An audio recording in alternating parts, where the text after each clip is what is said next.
opioid epidemic.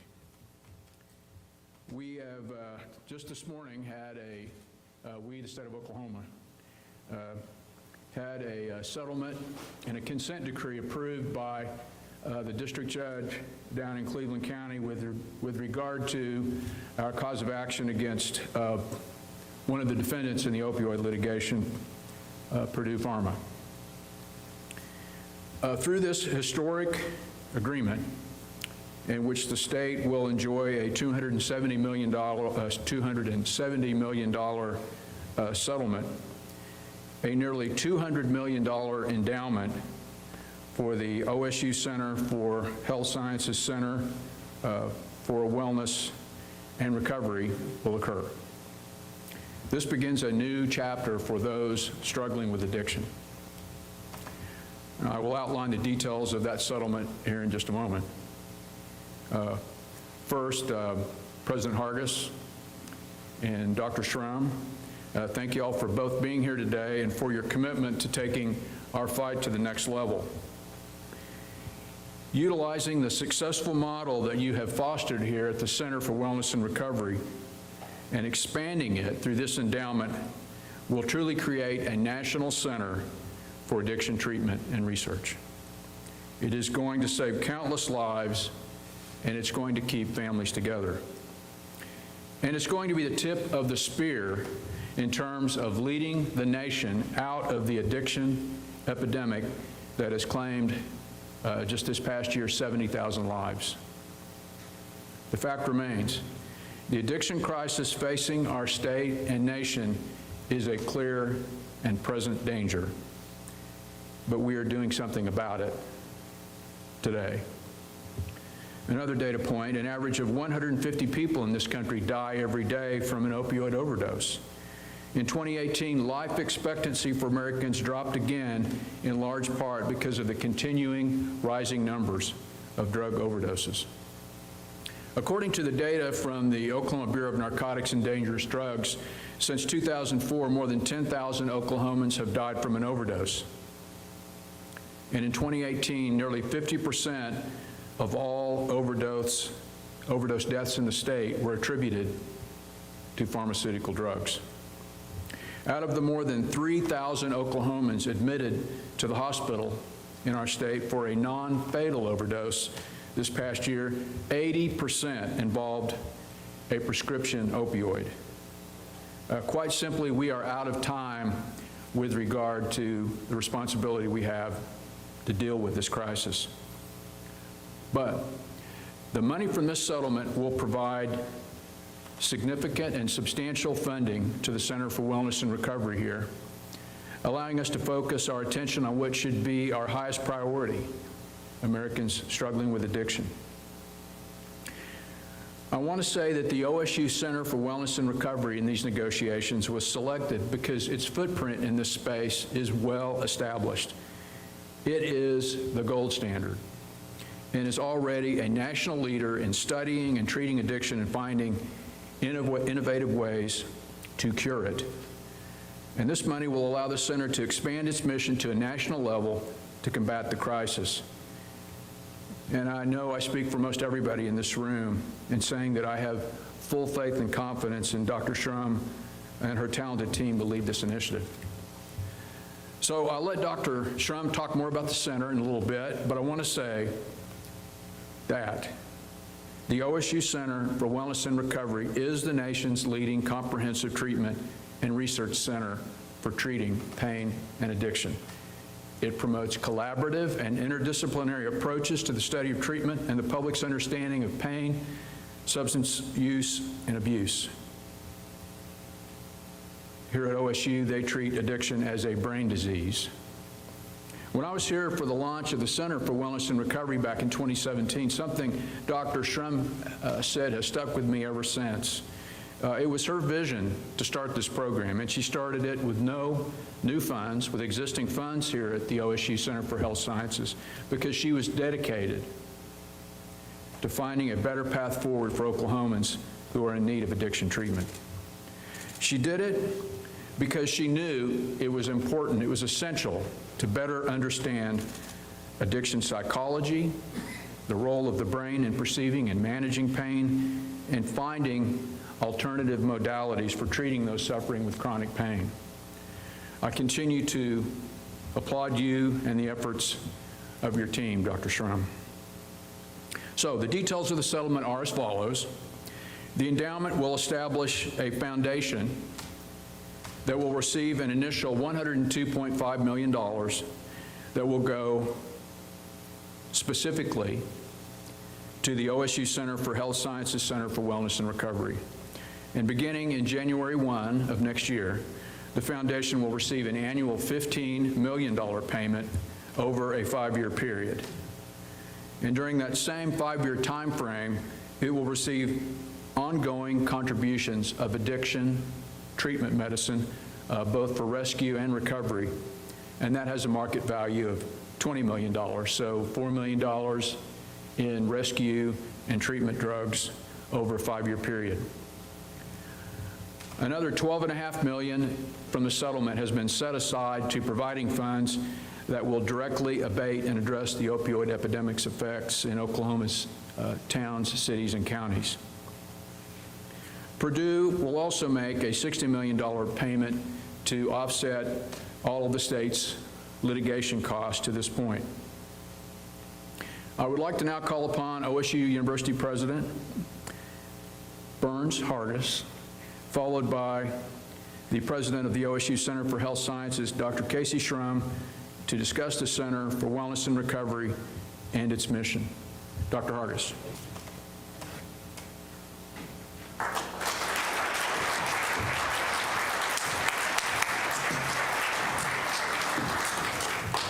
Thank you, General Hunter, as well as the legal team that has fashioned this settlement that will have such a transformative effect on Oklahoma and on those who suffer from opioid addiction. The Center for Wellness and Recovery is the premier institution of research for education and treatment for addiction in the United States. It's already received an $11 million grant from the federal government for this purpose. Our world-class team will use the funds from this settlement for groundbreaking research which will result in discoveries for prevention and treatment of opioid addiction, and one day leading to an end of this nation's ongoing public health crisis. I also want to recognize Dean Schramm, also president of the Center for Health Sciences, for her leadership in this effort. I don't think we'd be here today but for her efforts. And so I would like to say once again how much we appreciate the confidence that you're showing in the Center of Wellness and Recovery. And now I ask President Schramm to come forward. Casey?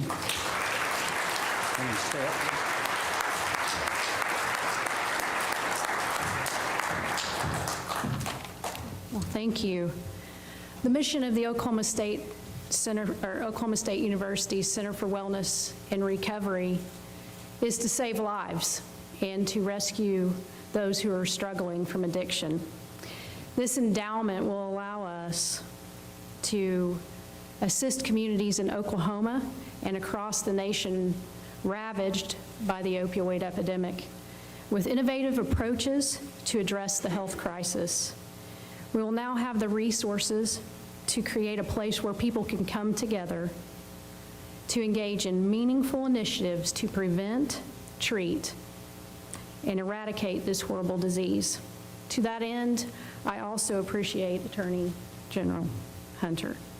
We are making this historic announcement today because of his relentless commitment to stopping opioid abuse and addiction, and to the legal team who has supported him. Thank you. Thank you.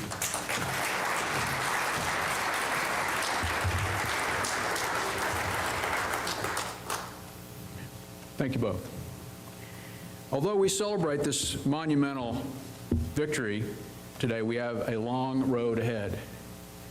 Our trial against Johnson & Johnson, Teva, and other manufacturers who we believe are responsible for creating this public health crisis is still on the horizon. And I want to briefly recognize everyone who is here working on behalf of the state of Oklahoma in this case. This team has worked countless hours, missed family occasions, and has sacrificed so much for this case, and it is easy to say that we wouldn't be here today without them. So with us, we have Judge Mike Burridge, his law partner Reggie Witten, Brad Beckworth, Glenn Coffey, and your team. Please stand, and we'll give you a quick round of applause.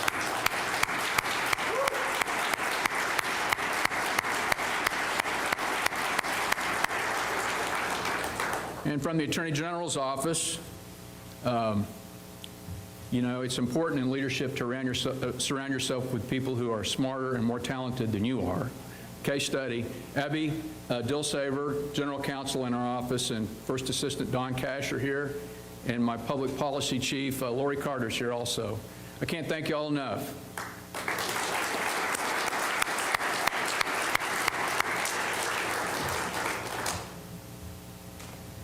So I'd like to thank everybody who's been involved in this process for your continued dedication to working on this case. We will create a better future for Oklahomans to live and raise a family addiction-free.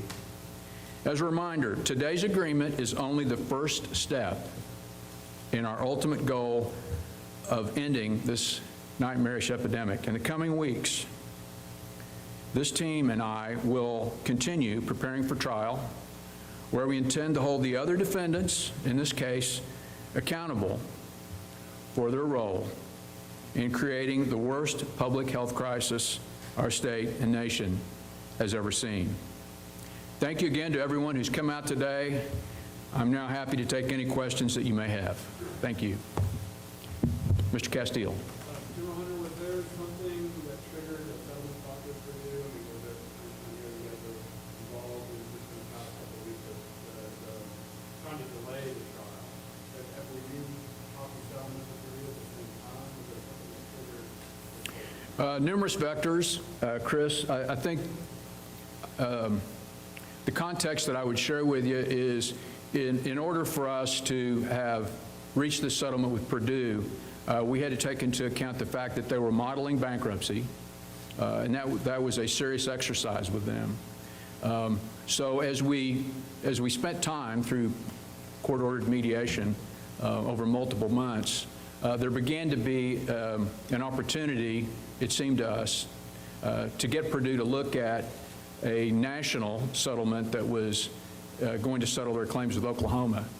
And as we began to focus on the work that's done here at OSU, at the center, it became apparent to us that we could propose to Purdue that it made sense, both for Oklahoma as well as the nation, to invest in a national center for addiction treatment.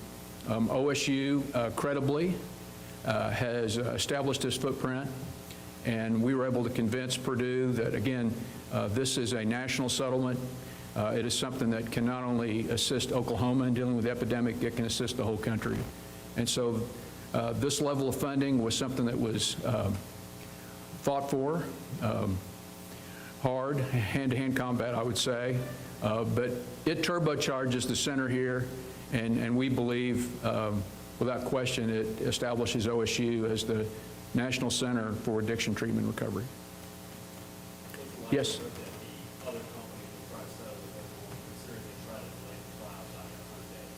Well, we're ready to go to trial today. The Supreme Court had its last word on whether that trial is going to occur on May 28th. They decided unanimously that the judges have made thoughtful and appropriate decisions with regard to scheduling, so we're ready to go to trial on May 28th. We do have court-ordered mediation that will occur in the meantime. As President Kennedy said, never negotiate out of fear, but never fear to negotiate. So we're ready to talk, but we're also ready to go to trial. My crystal ball doesn't tell me the answer to that question. Mr. Crable.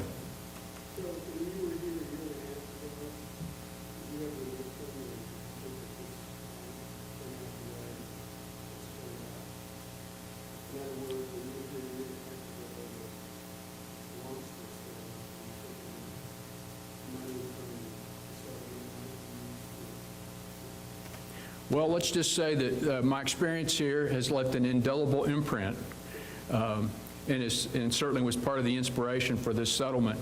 And the opportunity to get to work with Dr. Shrum over the last several months and her team just underscored for me the great work, and as she has been able to begin to collect support from outside and inside the state,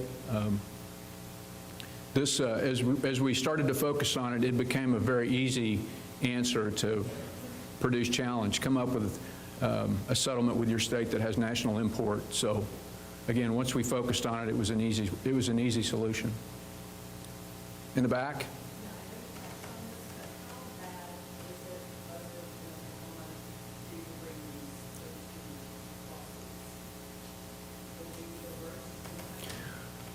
Well, were we the worst? We were certainly in competition. You know, the extent to which oversupplies impacted the state, the extent to which overprescribing has impacted the state, data points like 700 or 800 infants being born substance impacted every year. The data point that I shared with y'all with regard to 3,000 people just this past year being admitted to hospitals for opioid overdoses, and almost 80% of those were due to prescription drugs. It is, as I said, not to melodramatize things, but it's a clear and present danger to the state and the nation. I wouldn't say that we're ground zero, but we're pretty close. Chris? Sure.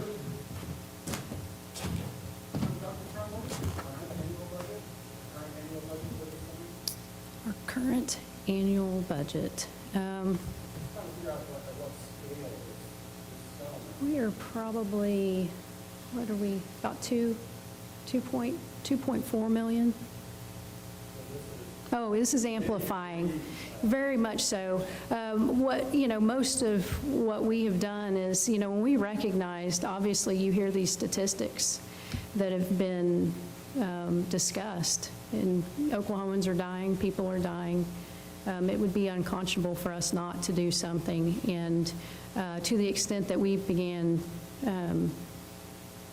bringing in experts to provide care, researchers to begin doing research, and going out and getting grants to do research, and looking for external support as we grew that center. So this will absolutely allow us to continue and to absolutely amplify. I mean, we look forward to having a national advisory board, bringing in more experts, in addition to what we have, expanding the research and the scope of what we do, and as General Hunter said, being recognized as a leader in the nation. I think we've been recognized in Oklahoma for the problem that we have, and we're now going to be recognized for being the solution.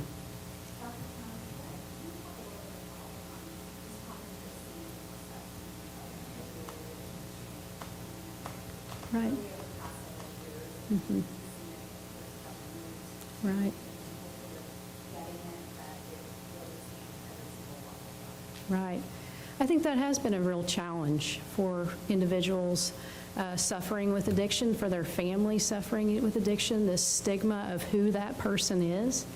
I think the medical school talking about it begins to bring home that, yes, this is a medical issue, that this isn't a moral problem with people. This is actually a disease, and a disease we have to research and we have to treat. And as we begin to do that more and more, I think people are beginning to recognize. I also think the prevalence of the issue starts to bring home really quickly with individuals, because as we stand in this room, we all know people of all walks of life who are suffering with addiction.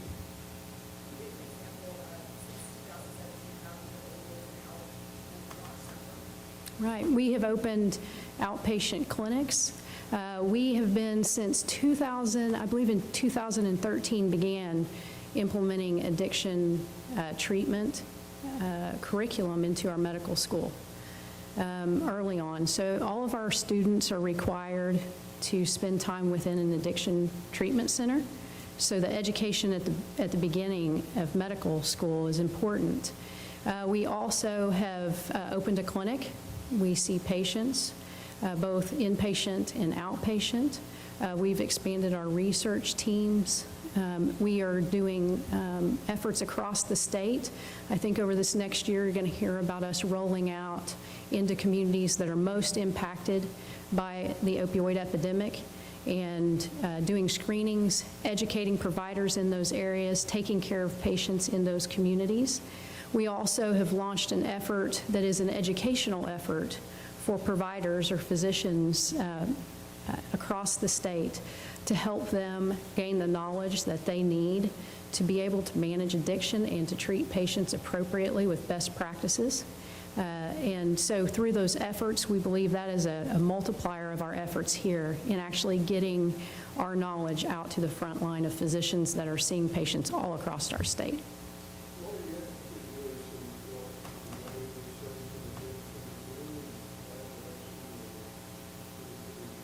Yes, there is collaboration between some of our researchers and Laureate.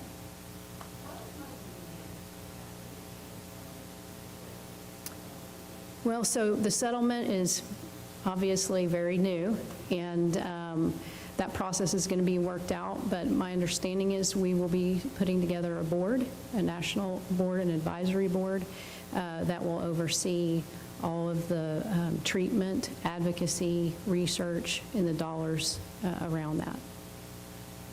Would you like to comment on that?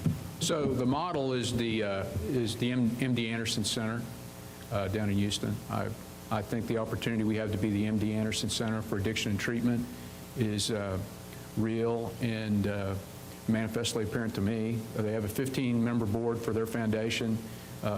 I mean, the thought is these settlement funds would go into that foundation and they'd be managed by a 15-member board of state leaders and scientists and people in this footprint around the country. So it'll be a national board, and again, the focus will be on every one of these dollars going into the center.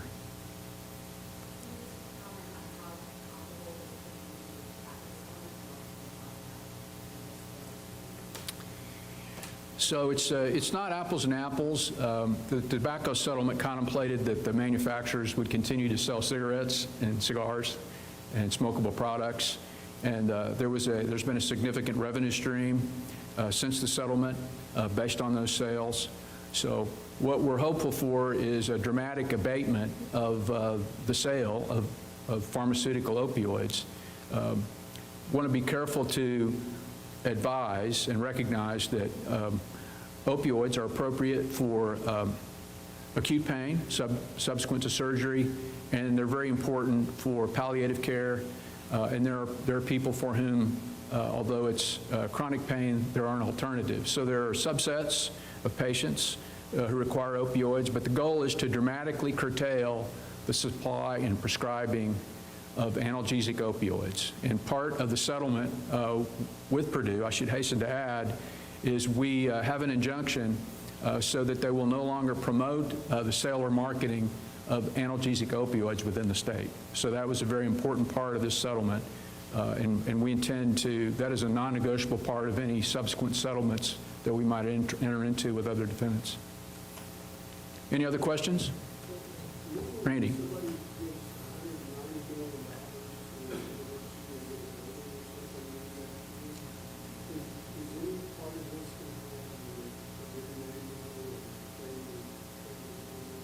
No.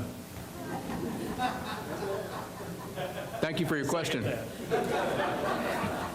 this is a big step to make, but for some families who maybe lost a loved one in the opioid crisis, this may never be enough for justice. What do you tell us? Well, this is just one piece of the puzzle, if you will, that the state is working on. This past year, groundbreaking legislation was passed to curtail the prescribing of prescription opioids. It also gave law enforcement more ability to interdict oversupply. We're now going to move away from paper prescriptions to e-prescribing.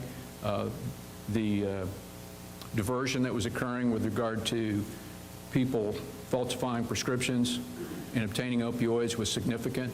So this is just a piece of a overall comprehensive approach that the state is taking to the epidemic.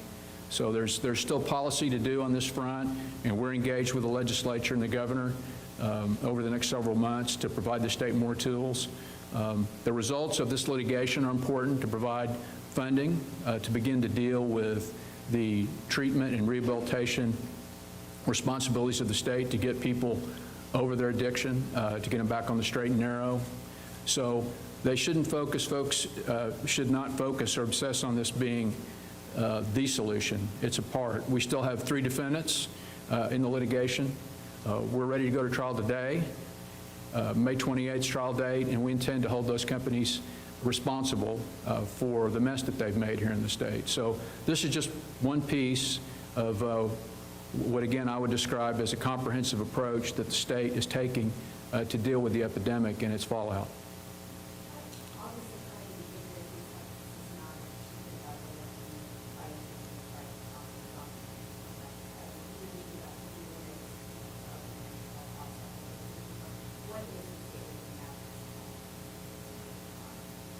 Well, so that's about 22% of the settlement. If you were to look at this as an enterprise or an investment, 22% is a reasonable overhead cost. But I just have to say, when you're going up against the best lawyers in the country, when you're going up against Big Pharma, you have to get the best people, the best lawyers, the most talented, the most relentless attorneys that you can find. And so this team that the state has been able to assemble is world-class.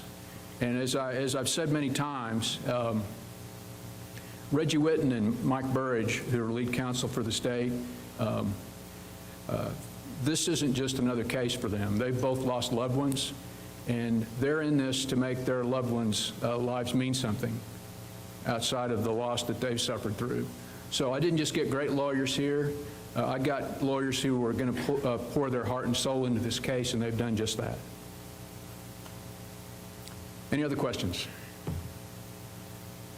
All right, thank you. Go ahead. One more question. Is the settlement safe if Purdue decides to file bankruptcy? So we've gone to extensive efforts to ensure that this commitment to the state is bankruptcy-proof. We've gotten a commitment that they are not filing bankruptcy in the near term. We also have irrevocable letters of credit in place at a bank here in the state that collateralize the funding. So we've gone to great lengths to ensure that this is real money, that it's not at risk in the event Purdue declares bankruptcy. So thank you for your question.